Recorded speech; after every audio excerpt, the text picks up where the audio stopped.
वहीं NDA CM face नहीं बना रहा और जो उनका कट्टर vote bank, Kurmi vote bank और पिछड़ा वोट बैंक है उसमें भी चिराग पासवान लगातार सेंधमारी की कोशिश कर रहे हैं। यानी कि चुनाव से पहले जेडीयू में हुई दो फाड़, विधायकों ने छोड़ा नीतीश कुमार का साथ। क्या विधानसभा चुनाव से पहले ही नीतीश के सीएम बनने का सपना टूट जाएगा या टूट रहा है?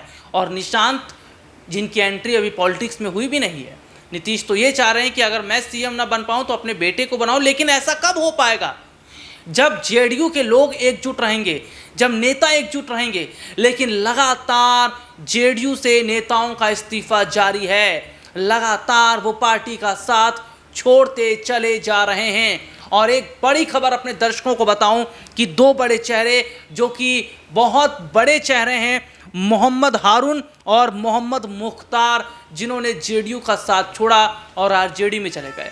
इससे पहले भी कई मुस्लिम चेहरे ऐसे हैं जिन्होंने जेडीयू को छोड़ा। किस लिए? क्योंकि नीतीश ने वक्फ बोर्ड जैसे मुद्दे का समर्थन किया और मुसलमानों के साथ गद्दारी की।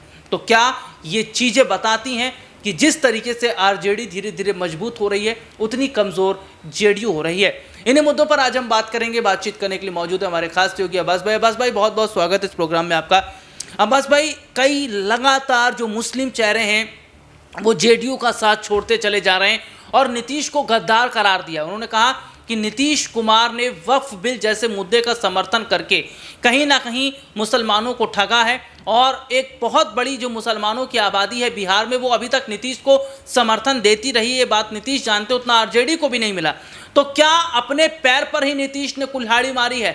उनका तो सीएम बनना मुश्किल है, लेकिन अपने बेटे के लिए भी जो सोच रहे हैं वो भी नहीं होता नजर आ रहा है। देखिए, बिल्कुल जिस तरह से एक के बाद एक लगातार जो मुस्लिम नेता हैं वो अभी तक नीतीश कुमार का साथ छोड़ रहे हैं। वक्फ के मुद्दे पर यह सिलसिला शुरू हुआ था और अब फहरिस्त इतनी लंबी पहुंच चुकी है कि नीतीश की जो है अब पार्टी में खलबली मच गई है। जो मुस्लिम नेता के वोट उनके ज़रिए से नीतीश कुमार मुसलमानों के लेते रहे हैं, अब वही साथ छोड़ रहे हैं, तो फिर वोट ही आखिर कहाँ से मिलेगा? तो ऐसे में नीतीश कुमार के लिए चिंताएं जो हैं काफ़ी ज़्यादा बढ़ रही हैं। एक तरफ बीजेपी है जो उनको सीएम फेस बनाने को तैयार नहीं है, जो अगर कहें तो जो कुर्मी वोट बैंक है वो भी कहीं ना कहीं उनसे पिछड़ रहा है, क्योंकि वो जान रहे हैं कि नीतीश कुमार कि वोट देने का मतलब है गड्ढे में वोट डालना। पिछली बार जो उनका ग्राफ इतना ज़्यादा गिरा था, उसको जो कहीं ना कहीं नीतीश कुमार के वोट बैंक पर चिराग पासवान अपनी पकड़ अब बना चुके हैं। पिछली बार भी आप कंपेयर करके देख लीजिए, भले ही चिराग पासवान ने एक सीट जीती हो, लेकिन कम से कम 25-30 सीटों पर सीधे नीतीश कुमार को नुकसान पहुंचाया था और उनका वोट बैंक हासिल किया था।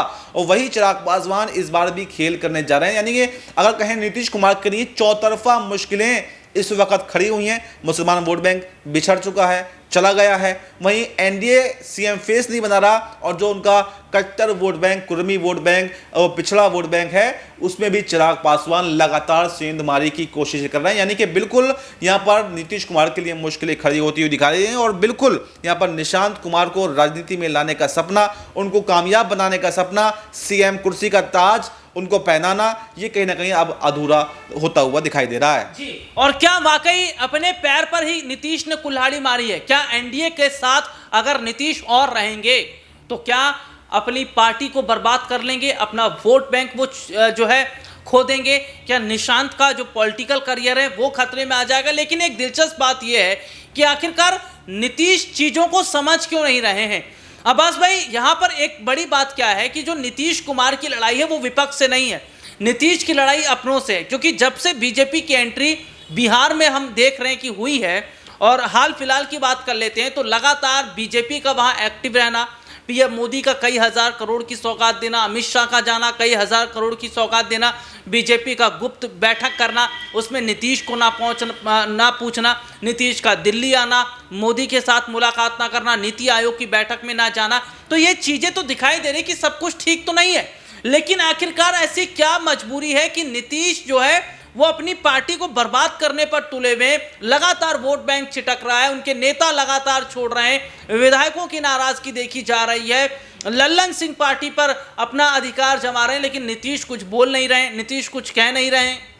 देखिए, यही बात तो समझ में नहीं आ रही और यही लोग कह रहे हैं कि आखिर नीतीश कुमार को हो क्या गया? क्या सही में उनका मानसिक संतुलन खराब हो गया है? क्या वो अब फैसले लेने में सक्षम नहीं हैं? और क्या ये उनका आखिरी चुनाव है? ये सवाल उन पर लगातार उठ रहे हैं, क्योंकि जहां बीजेपी उनको दबाने की कोशिश कर रही है, धमकाने की कोशिश कर रही है, वो नीतीश कुमार जो कभी बीजेपी से नहीं दबे बल्कि उल्टा बीजेपी को गच्चा देते रहे हैं। जब चाहा उन्होंने बीजेपी का साथ छोड़ा है, तो आखिर ऐसा क्या बदल गया? या फिर कोई ऐसी कुंडली नीतीश कुमार की बीजेपी के हाथों चढ़ गई है जो उसके सामने, उसके दबाव में वो बोल नहीं पा रहे हैं? दो तरीके यहां से निकलकर सामने आ रहे हैं कि या तो नीतीश कुमार अब मानसिक संतुलन खो बैठे हैं और उनमें वो क्षमता ही नहीं बची है कि उनको करना क्या है, वो फैसले नहीं ले पा रहे हैं कि कैसे अपने आप को सुरक्षित रखना है, क्या करना है। और दूसरी बात सामने निकल कर ये आ रही है कि नीतीश कुमार की कोई फाइल, कोई ऐसी काली करतूत कहीं ना कहीं बीजेपी के हाथों लग गई है कि अगर नीतीश कुमार ने इस बार एनडीए का साथ छोड़ा तो फिर नीतीश कुमार को जेल के पीछे, सलाखों के पीछे जाना पड़ सकता है।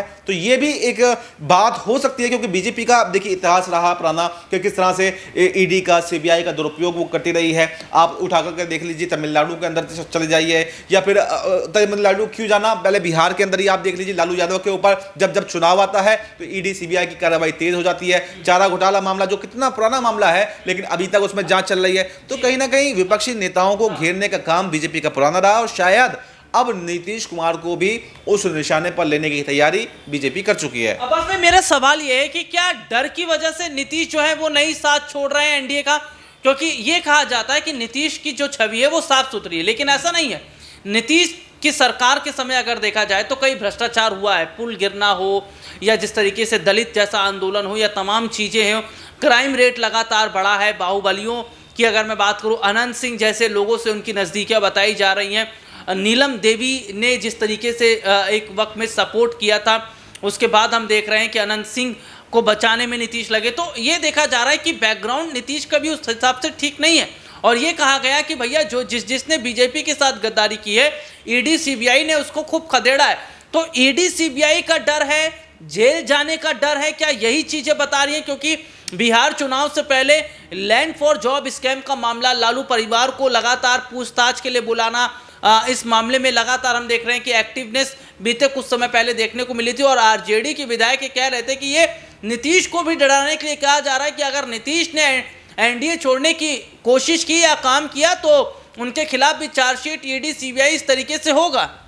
देखिए, बिल्कुल समय राहुल जी हमारे पास थोड़ा कम है, मैं बस शॉर्ट में अपने जवाब को मुकम्मल करना चाहूँगा। देखिए, बिल्कुल यहाँ पर कई सारी संभावनाएं हैं। देखिए, राजनीति ही अगर कहें तो संभावनाओं का खेल है और राजनीति में कुछ भी संभव हो सकता है। कब कौन किसके साथ है, किसके खिलाफ है, कब कौन किस पर ईडी भेज दे, इसमें कुछ नहीं कहा जा सकता। और पिछले कुछ सालों का ट्रेंड अगर आप उठा करके देखेंगे तो अपने नेताओं, अपने सहयोगियों को भी यहाँ पर बीजेपी ने बख्शा नहीं है। और यही अब कहा जा रहा है कि बिहार के अंदर शायद नीतीश कुमार के ऊपर भी इतना दबाव है कि अगर वो साथ छोड़कर जाते हैं तो उनको ईडी सीबीआई गिरफ्तार कर सकती है। और हो सकता है कि नीतीश कुमार यही बात से जो है अब कोई भी फैसला लेने से हिचकिचा रहे हों कि अगर वो कोई फैसला लेते हैं तो एक तरफ ईडी सीबीआई का खतरा है तो वहीं एक तरफ जेडीयू के टूटने का भी खतरा है। कई बार ये खबर सामने आ चुकी है कि जेडीयू में फूट पड़ सकती है, जेडीयू में दो भाग हो सकते हैं। कई नेता जो है बीजेपी के संपर्क में हैं, तो नीतीश कुमार को चेकमेट की पोजीशन में लाकर बीजेपी ने खड़ा कर दिया, इसलिए शायद वो कोई फैसला जो है वो नहीं ले पा रहे हैं। तो क्या ऐसे में वाकई अगर नीतीश वक्त रहते कदम नहीं उठाते हैं, अगर एनडीए का साथ नहीं छोड़ते हैं, तो क्या वाकई नीतीश के लिए ये बिहार चुनाव बहुत बड़ा मुश्किल वाला हो जाएगा? और जो नीतीश सपना देख रहे हैं अपने बेटे निशांत को लेकर, क्या वो भी नहीं पूरा हो पाएगा? फिलहाल इतना ही, फिर आपसे दोबारा मुलाकात होगी। तब तक के लिए मुझे मेरे सहयोगी को इजाज़त दीजिए। नमस्कार।